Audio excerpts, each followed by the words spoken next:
So, I want to give my opinion on all of the discourse about the 2025 Victoria's Secret fashion show. And just an FYI, I will be doing new content for Neptunian members and patrons this week. So, if you are interested in my exclusive content, the links to join are in the description box. Now, back to the video. So, there has been a lot of buzz around this year's Victoria's Secret fashion show, mainly because of its rebrand towards inclusivity. As most of you know, in the past, Victoria's Secret has faced a lot of criticism for its lack of body and racial diversity. So, they have been making a clear effort to feature a wider range of body types and races and be more inclusive overall. And I did watch the fashion show, and in my opinion, it was pretty good. I thought the models looked beautiful. There was also a lot of very beautiful Black women and dark skinned women representation. And overall, I feel like there was visibility for a lot of different people, which was the point. Like, if the goal is to have all inclusive representation so that all demographics of women can buy your products, can buy your clothing, can buy your lingerie,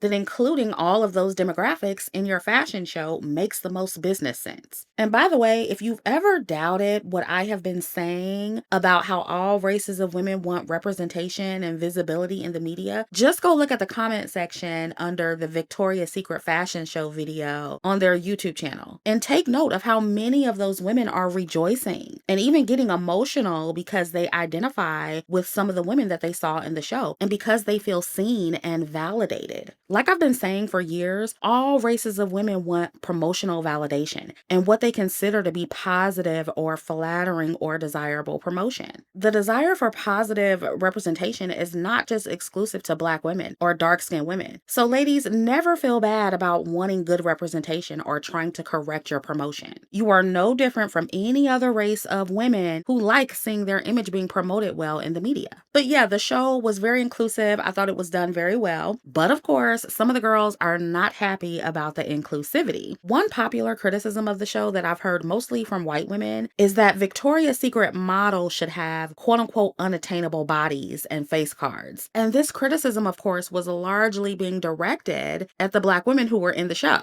namely Angel Reese and Quinn Blackwell, which makes no sense because Angel and Quinn do not have looks that represent the average woman. And as it's been pointed out by several people, most of the white women who are even making the criticism that Angel and Quinn aren't attractive enough for a Victoria's Secret fashion show haven't even managed to obtain that level themselves. And there were also non-Black women in the fashion show who would be considered less conventionally attractive than Angel and Quinn. But of course, they were not mentioned by the women who were making this critique about unattainable beauty. So to me, this is just another example of beauty blindness and white women arrogantly thinking that all white women look better than Black women by default because they're white, when that isn't always the case. And because white supremacy has told them that they are the beauty standard, they're going to target the women who threaten the status quo the most. And that is, of course, Black women. And just like I said about Alandria and Shelley from Love Island, whenever Black women are given promotion that is opposite from the stereotypical unflattering representation that we get on a very regular basis, and we're being promoted on an equal playing field and in a fairly equal quantity where we're not really being tokenized, and also with a brand like Victoria's Secret that's centered around beauty and femininity and sensuality and really accentuating all of those things physically on women, that's when you're going to see just how jealous and competitive a lot of non-Black women are, because beauty and desirability promotion is the most effective representation for women in our society. And a lot of people don't want Black women to move up on the beauty hierarchy, especially the women who are at the top. So anything that highlights or accentuates our beauty, especially next to theirs, is going to be a problem for many of them. Especially when you consider that for years, the Victoria's Secret fashion show models and the Victoria's Secret angels have almost exclusively been white and very, very thin white women. And it's always been a show where the everyday average white woman could look to for their exceptional aspirational promotion. And I swear this ties into everything I've been saying on my channel about promotion and trying to get Black women to understand. I just love it when I can use non-Black examples because it proves proves that I'm right about what I'm saying. But the average everyday white woman does not want to take any spotlight away from their exceptional aspirational white woman promotion because it's a huge source of validation for them. A lot of white women see themselves in those models, even if they don't look exactly like them or would have to have an ED for their bodies to look like that. It does not matter because they're trying to maintain the status quo, which is whiteness. And then when you factor in the current political climate and the shift back to conservatism, white people especially are trying to go back to that time where super skinny ED having white women was the beauty standard. Many of them don't actually meet that standard, and they don't care about how harmful it is to the women and girls in their community, but because they're closest to that standard and it places them above other races of women and especially Black women, they're going to push for that. That's how much they don't want to share the spotlight. They will gladly go back to promoting and co-signing EDs and unhealthy bodies if that means that whiteness and white womanhood will stay at the top of the beauty hierarchy. So what white women are really saying, without saying in their criticism about the Victoria's Secret fashion show, is that they want to keep it exclusive to them. That is really what this is about. And if they're going to put Black women in there, it can't be too many. They still have to be tokens. And the only way they'll accept Black women in the show is if she's built closer to the super skinny white women, because too much hips and ass is a little bit too threatening to the status quo. That's pushing it a little too far for them. And this is why they complained about Angel and Quinn and not Anuk Yai. Anuk's body is closer to the status quo. And I also saw where some white women were saying that the show wasn't quote unquote classy enough, as if a lingerie show was ever supposed to be classy. And don't get me wrong, I am not one of those people who thinks lingerie fashion shows are automatically low class or trashy. I actually think the Victoria's Secret fashion show is tastefully done, but nothing about that brand is classy or high fashion, even outside of the lingerie. Victoria's Secret has never been that unattainable to most people. I was wearing pink and Victoria's Secret fragrances when I was a teenager, and my family isn't upper class. So the only reason they would even be bringing class into this is because Black women are included, and especially Black women who are also bootylicious and not super thin. Because if you notice, I didn't really see any of the women who were criticizing this. I didn't see them bring up the actual plus size women in the show. The women who actually did have attainable bodies for the everyday average woman. They mostly threw shots at Angel and Quinn. So the real issue here is not that Angel and Quinn are not classy or don't have unattainable bodies. The issue is that their bodies are unattainable to the average white woman. And unlike with the white models, white women can't look at them and live vicariously through them and think, oh, well, if I lose 80 pounds and starve myself, I'll look more like that. Realistically, it's mostly Black women who can look at Angel and Quinn and think, oh, well, if I hit the gym and lose some weight and go on a diet, my body will look similar to that. Most white women could never look like that, no matter how much weight they lose. So because Angel and Quinn's look is less attainable to the average white woman compared to the white models, that does make some everyday average white women feel uncomfortable. So they are rejecting that kind of representation being allowed in the Victoria's Secret fashion show. And not all white women are doing this, by the way. There were actually a good amount of white women calling out other white women about this on TikTok. So I'm talking about the ones this applies to, which in my opinion is a critical mass because there were thousands of them